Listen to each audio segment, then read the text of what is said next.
ওদের পছন্দ খুবই সিম্পল আর সোবার, মানে যারা বেশি ওই হিজিবিজি ডিজাইনগুলো পছন্দ করে না তাদের এই কেকটা ভীষণ পছন্দ হবে।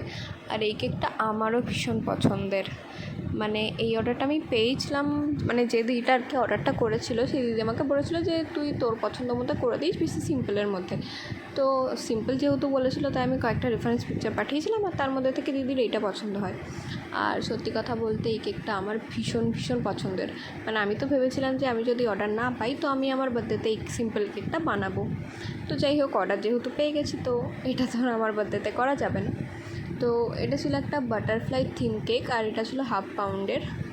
আর এই কেকটার অর্ডার এসেছিলো চাকদা থেকে, আর এটার ইনসাইড ফ্লেভার ছিল বাটারস্কচ। তো আমি ওপর থেকে কয়েকটা সুন্দর সুন্দর বাটারফ্লাই দিয়ে দিয়েছিলাম কেকটাতে, আর সুগার বল, কারণ এই কেকগুলোতে না সুগার বল না দিলে একদম ইনকমপ্লিট লাগে কেকগুলো। মানে ওই বাটারফ্লাই আর সুগার বলের জন্যই কেকটা বেশি সুন্দর লাগে, কারণ যেহেতু সিম্পল হয় তো। তো ফাইনাল লুকের একটা ভিডিও আমি লাস্টে অ্যাটাচ করে দিয়েছি, মানে ভীষণ ভীষণ ভীষণই সুন্দর লাগছিলো। আর রিভিউটাও আমি অ্যাড করে দিয়েছি, তোমাদের কেমন